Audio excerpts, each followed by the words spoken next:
ஏன் தமிழ்நாட்டில் டிஎன்பிசி சேர்மனா ஒரு பச்சை தமிழ் அமர வைப்பதில் உங்களுக்கு என்ன சிக்கல்? யாரை போட்டிருக்கிறீங்க? அவர் தமிழ்நாட்டில் இருக்கிற இந்த மண்ணின் மக்களா இருக்கு, படிச்சு விட்டு பட்டம் படிச்சு 1 கோடி பேர் வேலை வாய்ப்பில் பதிவு செய்து காத்திருக்கிறானே, அவன் அந்த வேலைக்கு போறதுக்கான வாய்ப்பு உருவாக்காங்களா? தமிழ்நாட்டு வரலாற்றில் இன்னைக்கு குரூப் 2 தேர்வு ரத்து பண்ணது இருக்கா? நீங்க அட்ட டைம்ல நீங்க 50 லட்சம் பேர் தேர்வு எழுதக்கூடிய கட்டமைப்பு கொண்ட தமிழ்நாட்டில் எதுக்கு இந்த குளறுபடி? இந்த தேர்வுக்கு தயாரான அந்த இளைஞருடைய எதிர்காலம் என்னாச்சு? அப்ப இதெல்லாம் நான் கேட்கறேங்க, நான் அறிக்கை கொடுக்குறேன். கொலை, கொள்ளை, கற்பழிப்பு, கஞ்சா, அபிநய என்னுடைய அறிக்கை, என்னுடைய முகநூல் பக்கத்தில் எல்லா அறிக்கை நான் பதிவிடுறேன். நீங்க எந்த மெயின் ஸ்ட்ரீம் எடுத்து போடுறது இல்லைனாலும் உங்களுக்கு தெரியல. இந்த ஆட்சியில் இப்ப சமீபத்தில் நடந்த தூத்துக்குடியில் நடந்த கொலையிலிருந்து அத்தனையும் நான் கண்டிக்கிறேன். சட்ட ஒழுங்கு யார் கையில் இருக்குன்னு நான் கேட்கிறேன். காவல்துறை என்ன பண்ணிட்டு இருக்கீங்கன்னு கேட்கிறேன். விரைவு நீதிமன்றத்தின் மூலம் உடனே தூக்கு தண்டனை கொடுக்கணும்ன்ற.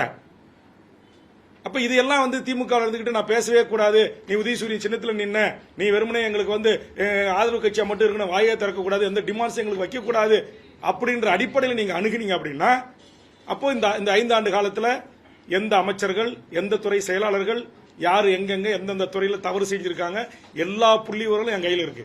எல்லாவற்றையும் ஆதாரப்பூர்வமாக பத்திரிகையாளர் சந்திப்புல அடுத்தடுத்து நீ இனிதான் இருக்கு பாருங்க. வேல்முருகன் இந்திய நாட்டுடைய ஆடிட் அண்ட் அக்கவுண்ட் ஜெனரலுடைய அறிக்கை, அந்த அறிக்கையின் அடிப்படையில் அந்த அத்தனை அறிக்கைகளும் என் கையில் இருக்கு. கடந்த கால அதிமுக ஆட்சியும் சரி, இந்த கால திமுக ஆட்சியிலும் சரி, இதுல மக்களுடைய வரிப்பணம் எத்தனை ஆயிரம் கோடி இன்னைக்கு அறப்போர் இயக்கம் வெளியிடுற மாதிரி, இன்னைக்கு பல யூடியூபர்ஸ் கூட துணிஞ்சு சில தவறுகளை சுட்டி காட்டுற மாதிரி என்கிட்ட அதிகாரப்பூர்வமா ஆவணமாவே இருக்கு. இதையெல்லாம் வைத்து நான் பொதுமக்கள்கிட்ட என்னுடைய கருத்தை சொல்றேன். நான் ஒரு ஆளுங்கட்சி கூட்டல இருந்து இன்னைக்கு உங்களுக்கு தெரியும், திமுக எனக்கு கொடுக்குற 1 இடமோ 2 இடமோ அது எனக்கு எம்எல்ஏ சீட் இல்ல, அது எம்எல்ஏ. ஏன்னா நெய்வேலியில் நான் 32,000 ஓட்டு சுயேட்சை வச்சிருக்கிறேன்.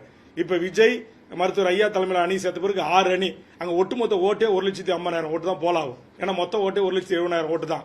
அப்ப என்எல்சி இருக்கிற பெரிய ஆபீஸ் தான் ஓட்டு போட வரமாட்டான். 1,50,000 ஓட்டுல 6 அணியா பிரிச்சா ஏற்கனவே நான் வாங்கின 32,000 ஓட்டே போதுமான வெற்றிக்கான ஓட்டு, என்னால் வெற்றி பெற முடியும்.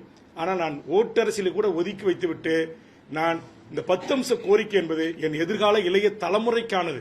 நான் மதுரை உயர்நீதிமன்றத்தில் போராடி பல உயர் பதவிகளில் தமிழ் வழியில் படிச்சவங்களுக்கு வேலை வாய்ப்பு உரிமையே கொடுக்கல.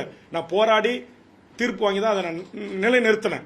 ஆக நான் தொடர்ந்து இந்த மண்ணுக்கு அதே மாதிரி உங்களுக்கு தெரியும் 7.5% மாண்புமிகு எடப்பாடியார் அவர்கள் ஏழை மாணவர் செல்வங்களுக்கு அரசு பள்ளியில் படிக்கிறவங்களுக்கு கொடுத்தாரு. ஆனா அது பிரைவேட் காலேஜ்ல அனுமதி இல்லைன்னாங்க. அதற்கு நான் வழக்கை தொடுத்து அதுக்கு ஆனந்த வெங்கடேசன் மூலமாக தீர்ப்பை பெற்று நான் அதை நடைமுறைப்படுத்தினோம். தமிழ்நாட்டு மாணவர்கள் இந்திய நாட்டில் எங்கு தேர்வு எழுதினார்களோ அதுக்கான போக்குவரத்து கட்டணம், பிளைட் டிக்கெட், ட்ரெயின் டிக்கெட் அத்தனையும் திருப்பி கொடுக்கணும். இந்த ஆண்டோட நீங்க தமிழக மாணவர்கள் எங்கேயும் வெளியில போய் தேர்வு எழுத அனுப்பக்கூடாது. தமிழ்நாட்டில் அத்தனை அடிப்படை வசதிகள் இருக்கு, தமிழ்நாட்டிலே தேர்வு எழுதுங்கன்னு சொல்லி பூட்டி சிறைவித்து அதே இடத்துல ஒப்பந்தம் ஏற்படுத்திக்குவாங்க.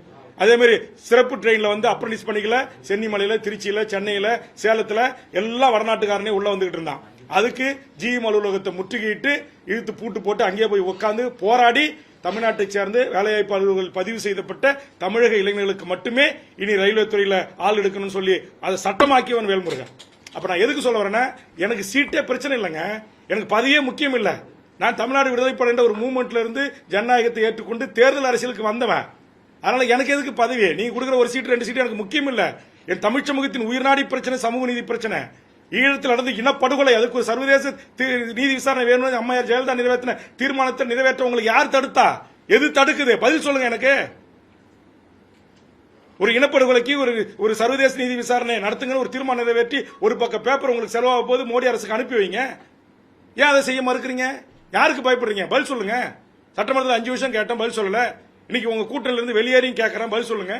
அன்றைக்கும் கேட்பேன், இன்றைக்கும் கேட்பேன், நாளைக்கும் கேட்பேன். அதான் வேல்முருகன். பதவிக்கானவன் அல்ல, சீட்டுக்கானவன் அல்ல, நோட்டுக்கானவன் அல்ல. உடனே என் சொந்த சாதியை சேர்ந்த ஒரு சில பேர் போடுறான், திமுக வேல்முருகனுக்கு பல கோடியை கொடுத்து வன்னியர்கள் ஓட்டை பிரிப்பதற்கு முயற்சிக்கிறார்கள். இந்த அபத்தங்கள் நடக்கும், அதை பத்தி எல்லாம் நான் கவலைப்படலை. இந்த அவதூறுகள் நடக்கும், அதை பத்தி எல்லாம் நான் கவலைப்படலை. நான் இந்த மண்ணையும் மக்களையும் மொழியும் இனத்தையும் நேசிக்கக்கூடிய ஒருவன். என்னை முழுவதுமாக அறிந்த மூத்த பத்திரிகை ஊடக நண்பர்களுக்கும் மூத்த அரசியல் தலைவர்களுக்கும் தெரியும். என்னுடைய சட்டமன்ற உரையை 5 ஆண்டு காலம் உன்னிப்பாக கவனித்த எனது அருமை பத்திரிகை ஊடக நண்பர்களாகிய உங்களுக்கும் தெரியும். அதனால என்னுடைய கோரிக்கை, என் மக்களுக்கான கோரிக்கை தான் பிரதானம். அதை முன்னோக்கி தான் நான் தொடர்ந்து வலியுறுத்தி வந்தேன். அதற்கு கூட எனக்கு ஒரு சரியான பதில் கிடைக்காத பட்சத்தில் எங்கள் கட்சி ஒட்டுமொத்தமாக எடுத்த முடிவை எனது அருமை பத்திரிகை ஊடக நண்பர்களுக்கு அறிவித்திருக்கிறேன்.